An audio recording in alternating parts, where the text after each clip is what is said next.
What's up, MFFLs? Harrison Graham here for another episode of Dallas Mavericks Today. We got the latest Mavs news and some rumors as well, so stick with us as we have you guys covered here on the channel. All right, a lot of trade stuff today. Could the Mavs trade for CJ McCollum? We'll start there. Bill Simmons mentioned on a podcast recently that he believes CJ would fit really well in Dallas. The Blazers' future kind of in flux right now as there's a lot of Damian Lillard buzz that he may request a trade out of there. All of a sudden there's chatter that Chauncey Billups isn't connecting that well with the players in that locker room, and they just haven't gotten that off to a great start. And Portland for a few years now has kind of been stuck, right? They're in limbo. They're a good team, but they're not a great team. Could they make some moves? We'll see. Could the Mavs benefit from a potential teardown in Portland? Could they get a guy like McCollum? Certainly this Mavs offense has been stagnant at time this year.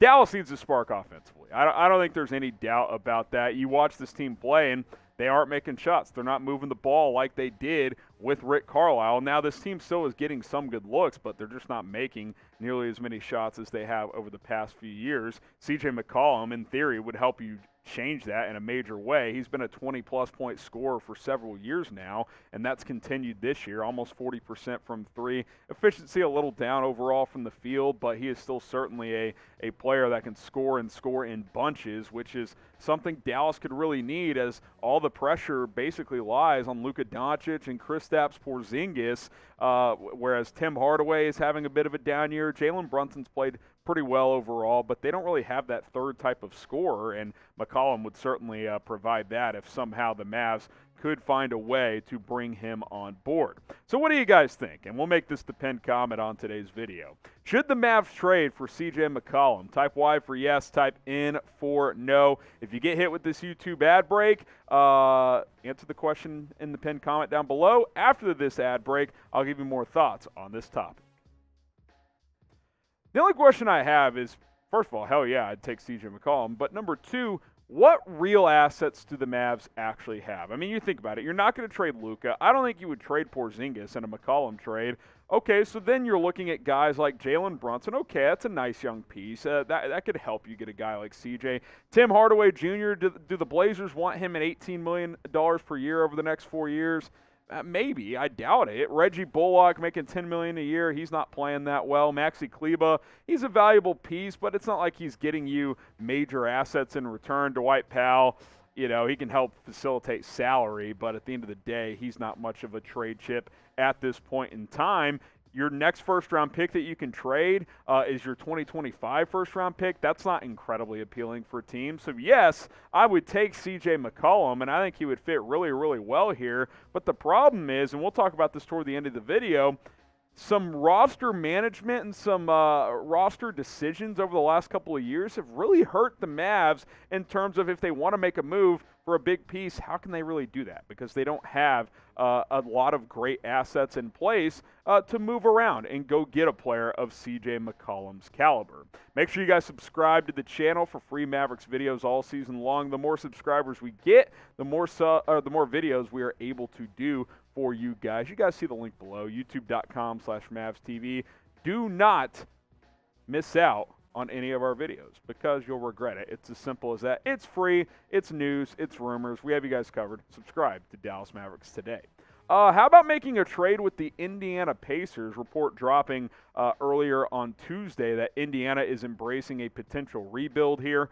They reportedly have made Myles Turner, Domantas Sabonis, and Caris LeVert available to be had in a trade. And as we just mentioned, when it comes to adding a player to its roster, Dallas could certainly use a boost overall because they're not scoring enough points to win in today's NBA.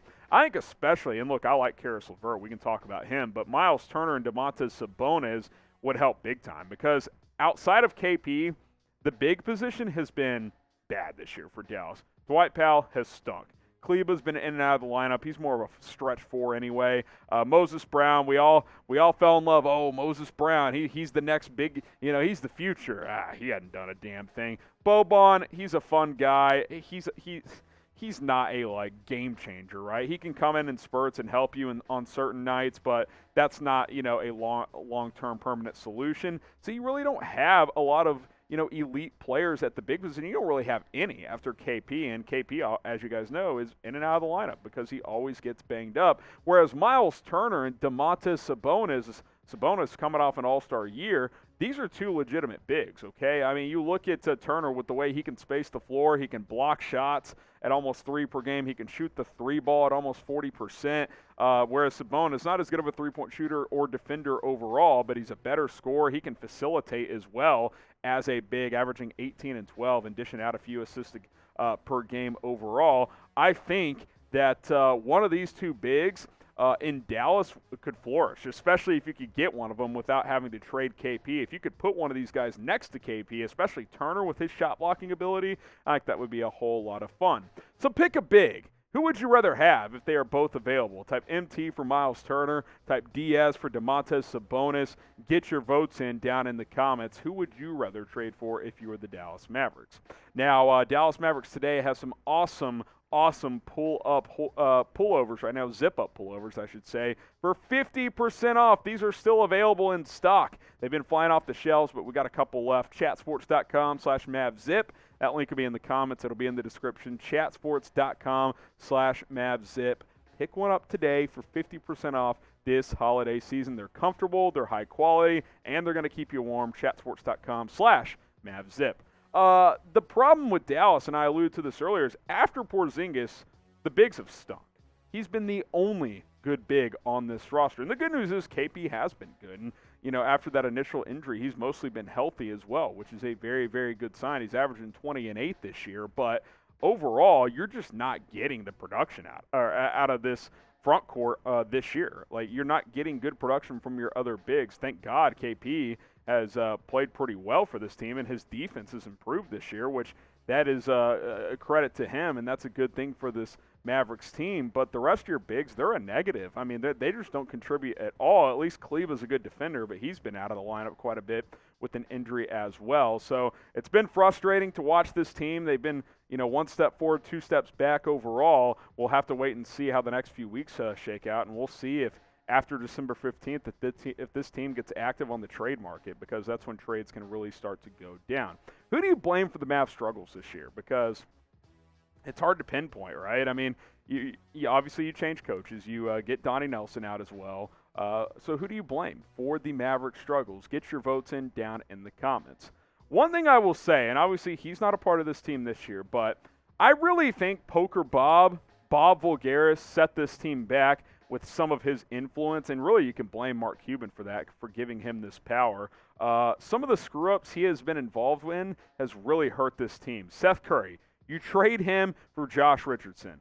Oops, holy shit, that was a disaster. I mean, I have never in my entire life seen a role player for role player trade be so one-sided. And sure, on paper, Richardson, better defender. His three-point shooting should improve with playing next to Luka. Neither happened. Defense got worse. Three-point shooting got worse. It's hard to explain. Seth Curry, arguably the best knockdown shooter in the NBA. Not drafting Desmond Bane, my boy out of TCU. I was preaching to this franchise. Draft him. He's an elite shooter.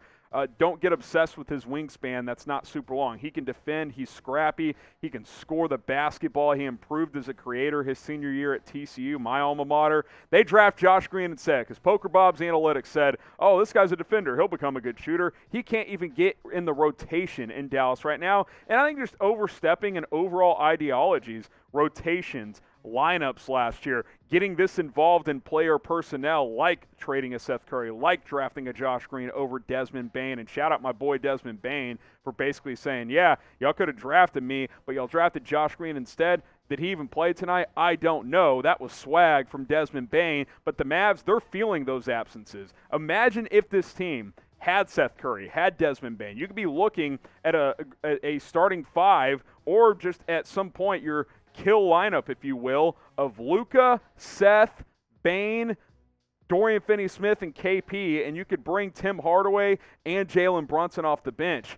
Oh my God, your top 7 would be phenomenal. Instead, you have to rely on guys like Reggie Bullock, who has not been making shots this year. Instead, you go sign a Sterling Brown as a cheap 3-and-D guy who hasn't given you much at all this year. Tim Hardaway's having a down year. Like, it's just frustrating because 2 just role players, and that's what Bane and Seth would be. could have made a huge difference for this team. Guys, Desmond Bane would be the team's third best player this year. He's having a better year than Tim Hardaway Jr. Don't believe me? Go look at the numbers. It's just a cold-blooded fact. It's unfortunate, and I think Poker Bob had a big influence on those two players not being here. One, trading Seth away. Two, drafting a guy like Josh Green over Desmond Bane. And by the way, Bane basically admitted that he wanted to be a Mav and that they had interest in him, but they decided to pass on him. That's all for today's show. That's it for the ending rant there. More videos coming your way soon here on the channel, youtube.com/MavsTV. More subscribers equals more videos, so hit that big red button. I'm Harrison Graham signing off. We'll see you soon here on Dallas Mavericks Today.